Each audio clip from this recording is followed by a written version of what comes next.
Behold my quarantine look. Hey there everybody, I'm Wyatt, and today we're going to be taking a look at my Game Boy collection. Let's see what I got.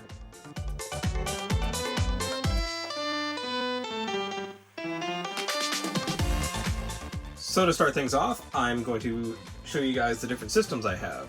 I've got a Game Boy Color here, one of the first Game Boy Advance versions here, and I've got the two main different versions of the SP.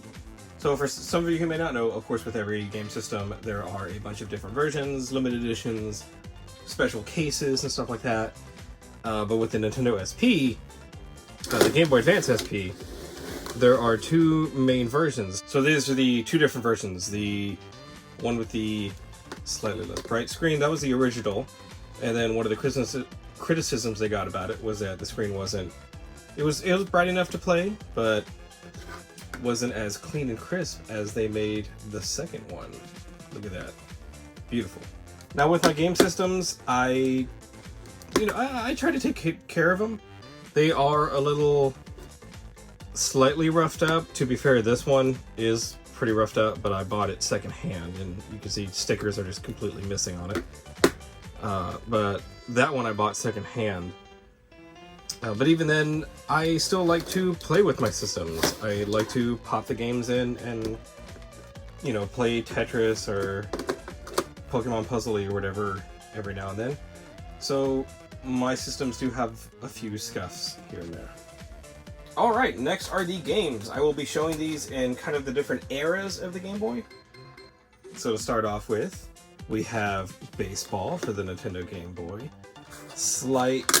Slightly discolored here along the edges, but still in good shape, especially the sticker. That sticker is pristine, minus like one little notch there.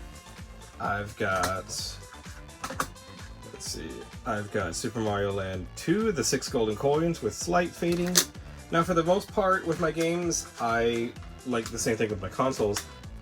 I like to keep them in decent enough shape, but I still like to play them every now and then. So that's why a few of these you'll see, a couple scuff marks here and there. This is probably the roughest shape one, and this is usually where I draw the line with condition in terms of what I buy. This is Primal Rage, and in fact you can barely see the Primal there. It's so faded at the top. Really, this is pretty much, like I said, this is where I draw the line. I like to keep them in at least decent shape. When I bought this one, I try not to buy them when they're too roughed up. I like to at least have the sticker intact. Slight fading is okay, but if the sticker is just completely torn or ripped, or I'm sure some of you have seen some where the sticker is just completely missing and somebody just scribbled in a Sharpie, what game it is. For me, that's not okay. That's a little bit too much, but that's just me. And I'm sure there are some collectors out there that are watching me handle all these with my bare hands and are going nuts. So I've got Tetris. I've got Wheel of Fortune. I've got Tennis. And also this is a newer one that I just bought recently. Look at that, the beautiful sticker there. Look at Mario's beautiful mug there in the back. I've got Kirby's Block Ball, a really fun game, super adorable. Pretty much any game with Kirby is super adorable. And I've got Wario Land, Super Mario Land 3, and this is one that I picked up, what was it, about a month or two ago? I was watching some videos by my friend Norm, who, aka the Gaming Historian. If you haven't seen any of his videos, you should definitely check him out. He did a recent one about Mario Paint that is absolutely wonderful. He basically makes little documentaries about video games and the history of video games.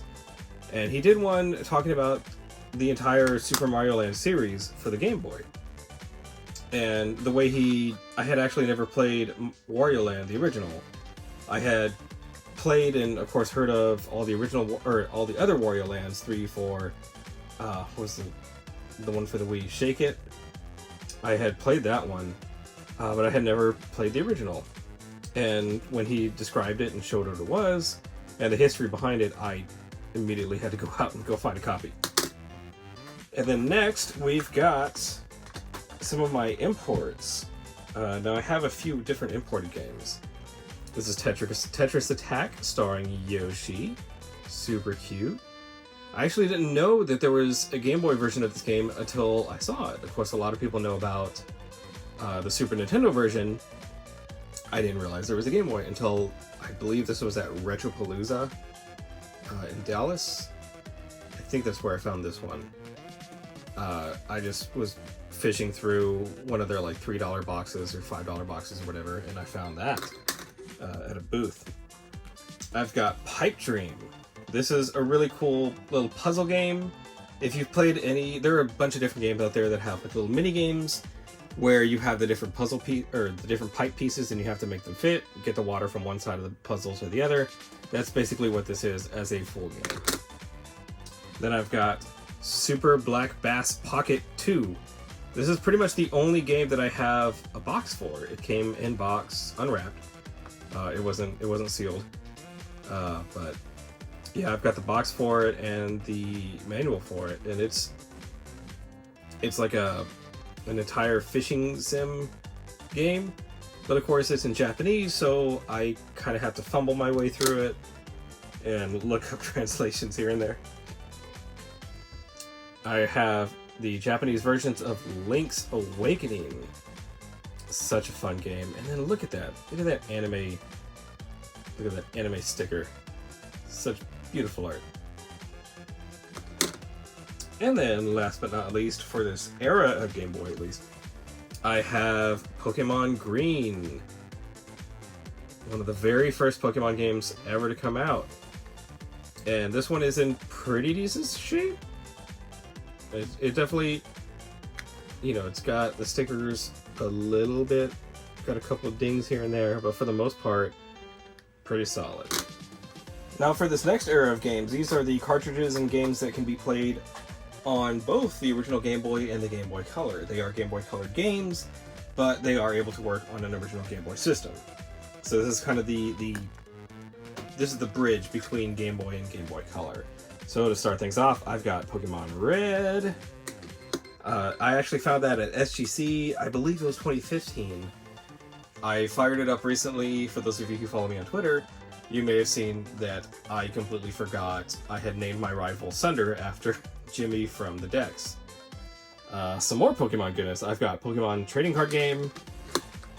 A lot of my friends and I, we played the card game, the actual cards, but we wound up playing this a lot more than the actual card game, just because it was a lot easier to just, plug this in and carry the link cable around, rather than a whole deck of cards and tokens and everything. I've got Dragon Warrior 1 and 2, the special one that's got both 1 and 2 on one cartridge. I've got A Bug's Life. I was around for when this movie was in theaters. Let that sink in. Wow, I'm old. Here's another one that just barely passes my admittedly low standards. As you can see, it's the game Battleship, but the sticker is pretty roughed up on the top there, but still just decent enough for me. And I've got a copy of Centipede. And then these are a couple more imports. I've got Dragon Warrior Monsters, or Dragon Quest Monsters, depending on, I know a lot of people grew up in different eras, and a lot of people prefer one name over the other, or, one region, whatever. This is the Monsters. And that's from Enix. That was before they became Squeenix. That's how old that one is. And then I've got Robopon Star Edition, one of the many Pokemon-alike games that came out around that era. I always thought Robopon was actually pretty good. I'm admittedly a sucker for any game that has collectible monsters in it, collectible creatures and stuff like that. Just because Pokemon was such a huge influence on me that pretty much any game that has those kind of mechanics to it, I am in on. Speaking of which, I have a kind of roughed up Pikachu a Pokemon Yellow edition, Special Pikachu edition. And yeah, that sticker. This is another one, but these are pretty hard to find, at least nowadays. You know, unfortunately, you can't go to conventions where you have 5 or 6 different vendors selling 3 or 4 copies each, and you can, you know, go between them and see who's got the better one. So this one, I went ahead and bought it super quick, and was just like, I can't find this anywhere, and I'm not big on buying stuff online, so I went ahead and just bought it when I could find it. And then I have the Game Boy camera, which I still use to this day. I'll still plug it in every now and then, and I've got some pictures on there. And then another import. This is Pokemon Pinball, the Japanese version. Now this one I really don't need to know Japanese for. The other ones, you know, I can loosely translate stuff and kind of fumble my way through it. This one, if you've played Pokemon Pinball before, it's a super fun, super chill, just straight up pinball game. So, you know, regardless of what language you speak, you should be able to pop that one right in and just have fun. And now we're getting into the Game Boy Color era. I've got Cruisin' Exotica, this one, and the Primal Rage cart that I showed you guys earlier. I pretty much bought those purely out of nostalgia. I used to play those, or at least the arcade versions of those games, all the time when I was a kid. And so as soon as I saw both of those carts, I had to pick them up. Donkey Kong Country for the Game Boy Color, and this is the full Donkey Kong game on a cartridge. It's not, was it Donkey Kong Land or something for the Game Boy? I forget it. But those were kind of like slightly remade. I don't want to say downgraded because they were still fun, but they were spin-offs basically of the Donkey Kong Country games. But this is the original game on the Game Boy Color. Top Gear Pocket 2, a racing game. There were a lot of racing games for the Game Boy era. As you can see here, here's another racing game, which is Walt Disney World Quest Magical Racing Tour. What a mouthful. But it's a little kart racer where you play as different Disney characters. And if I remember right, this came out pretty close to, I think it was like just a few years after Animal Kingdom came out. So you race as the characters through the different parks at Disney World. And then I've got Mario Golf. Such a fun game. This is one that I actually wound up with duplicates of. Before, I was always kind of a passive collector. I didn't necessarily seek games out. If I would just go to a convention, and if I saw somebody was selling Game Boy games, I would say, hey, you know, let me take a look, and just... If I found something interesting, I would pick it up. And I wouldn't necessarily keep track of what I already had in my collection. But the last year or two, I decided, and especially this last few months, with the announcement of the Analogue Pocket, and then I went ahead and I managed to get a pre-order for that, I've gotten a little bit more active. And so now I'm actually keeping track of what I have in my collection, and that's how I found out, whoops, I've got 2 of that one. Next I have Pokemon Puzzle League. Super duper fun. This was the companion game, this is Puzzle Challenge, my bad. Puzzle League was the N64 game, which I was about to mention. Basically, the N64 game was the same game, just with like more 3D graphics and everything. And I think, if I remember right, it even had voice acting. Like, they had the anime characters in it. But anyways, we're talking about Game Boy. Pokemon Puzzle Challenge, so a super fun puzzle game starring... and this came out, as you can see, this is in the Johto era. So you've got different Johto Pokemon starters in there as well. And then Yu-Gi-Oh! Dark Duel Stories. If I remember right, this was the first Yu-Gi-Oh! Game Boy game? It was definitely one of the first, but I remember this was a huge deal when it came out. And to really show my age, back in the day, Kids WB, if you were part of like the Kids WB Kids Club or whatever they called it, they would send you VHS tapes that were basically like promo tapes for upcoming new shows. And I remember getting in the mail a VHS tape with Yu-Gi-Oh! And I think it was the very first episode. It was either the first episode or half of the first episode. And then, like, towards the end of the tape, it was basically a commercial for, like, okay, now that you've, be sure to watch Kids WB on Saturdays and watch the brand new series Yu-Gi-Oh! And while you're watching the show, be sure to go out, buy some trading cards, and we've got a cool new video game, Yu-Gi-Oh! Dark Duel Stories, coming to the Game Boy Color. And it's just, like, to this day, it's still one of the games that I absolutely love to just plug in and play. It is a very clean, simple card sim game. And for the, even at the time, nowadays I really don't care. But at the time, it played with basically the basic rules that the show had. If you've ever played Yu-Gi-Oh!, there are a lot of rules about sacrifices and life points and all these other things and type differences. But with this game, it doesn't really matter. Then I've got Yu-Gi-Oh! 3, and this one is in Japanese. And so that one's pretty much the same thing. All the Yu-Gi-Oh! Games that came after Dark Duel Stories, at least for the Game Boy Color, they were more or less the same, just like almost an expansion pack in a way, where it just had more cards and more battle strategies. And last but not least, for this era at least, I have Kirby Tilt and Tumble, or Tilt in Tumble. Sorry, Kirby. This is one of the few games that it technically can be played on an SP. The only problem is, let me explain. So for those who may not know, Kirby Tilt and Tumble is a very special, unique game in that it has tilt/motion controls. So the way you control it is by tilting Kirby left and right and up and down.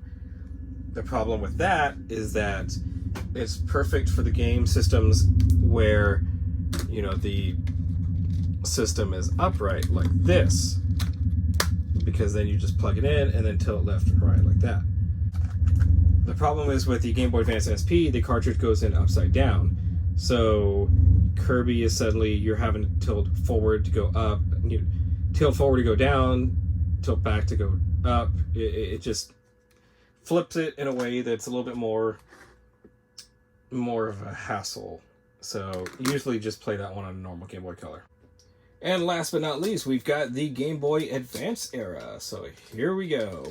Starting off with Final Fantasy Tactics Advance. Then we've got, dropping them here, jeez. Kirby Nightmare and Dreamland. Such a fun game. That is one that, if I had to pick just one Kirby game, I would say that is probably my all-time favorite. Hot Wheels Stunt Track Challenge. More racing games. I was really into racing games at the time. And that is one of the older cartridges that I have in my collection that's stuck around with me all these years. I've got Kingdom Hearts Chain of Memories. And I really enjoyed that one. I know a lot of people give Chain of Memories a hard time. But usually I found that they're usually talking about the PlayStation version. A lot of people forget that there was a Game Boy version. Anyways, Yu-Gi-Oh! Dungeon Dice Monsters, another fantastic Yu-Gi-Oh! Game, where instead of playing with the cards, you play with the dungeon dice. Yu-Gi-Oh! The Eternal Duelist Soul. This is pretty much what I consider the end of the golden age of Yu-Gi-Oh! Games. There were plenty of other Yu-Gi-Oh! Games. They still come out. But to me, this was the last one that was just straight up a card simulator. All the other ones got way into RPG elements and stories and narratives and stuff, which is fine.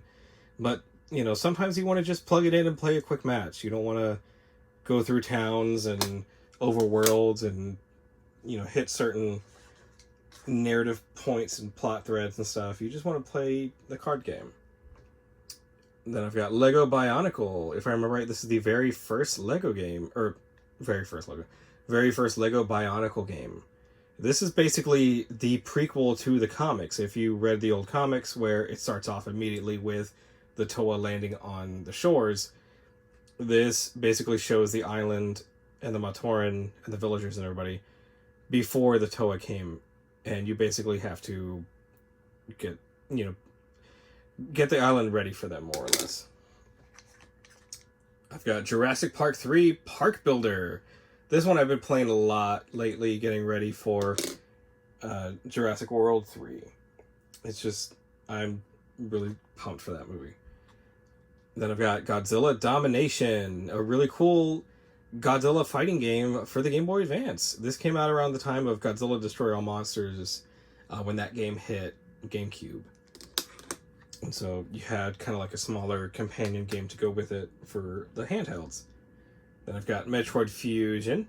Such a good game. I recently replayed this one and completed it. Technically I haven't completed it yet. Sorry, Gerard. I didn't 100% it. I just finished it. There you go. Next I've got DK King of Swing. This is a really cool Donkey Kong game that not a lot of people have heard of.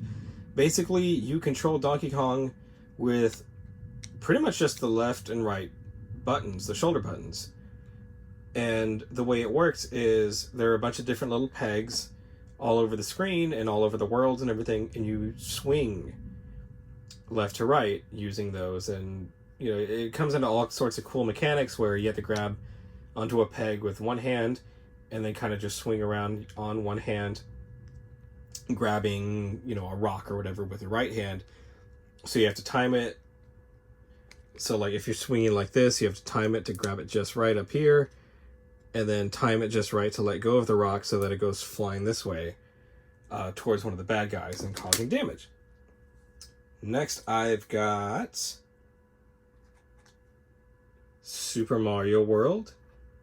This is around the era where they were porting a lot of Super Nintendo games to the Game Boy Advance, which I absolutely loved, because a lot of the Super Nintendo games were some of the first ones I ever played. In fact, that's this one, Super Mario World. The Super Nintendo version was the very first Nintendo game I ever played. And so that's why, in my mind, it will always be the best Mario game, just because that was my first one. But of course, Super Mario Bros. 3 was absolutely fantastic as well. I just prefer World. Eat it, Colin. It's better. But yeah, I got Super Mario Bros. 3 for that too. And one that everybody can agree with that is just a pure gem is Yoshi's Island. Super Mario Advance 3 is the subtitle there. Super fun, and it just looks so crisp and beautiful on the Game Boy Advance. Such a wonderful game. Then I've got The Legend of Zelda, the Minish Cap. Get it, folks. There we go. Such a beautiful, beautiful game. If you've never played it, I would say see if you can find a copy. It's kind of a rare-ish game. It's definitely an expensive game. I can't remember how much I had to pay for it, but it was definitely more than what it originally cost at retail. But it's such a fun game. So fun. And then last but not least, I've got Pokemon Emerald. Now this is the original. This is one of the few cartridges in my collection where it is the original one that I bought, 15, 20 years ago. And so this one has been with me for a long time. And I absolutely love it, especially the Battle Frontier. That's pretty much the reason why I love this. The Battle Factory is just so much fun, and in my personal opinion is the best part of the Battle Frontier. So I love to just plug that in, run over to the Battle Factory and just see what I can do. And there we go, that is my collection. Thank you all so much for watching. If you liked what you saw, be sure to hit the subscribe button and leave a comment down below. Were you around for the Game Boy era, or was it before your time, after your time? What was your favorite game on the Game Boy if you were around for that time? Again, thank you so much for watching, and take care, everybody. Stay safe.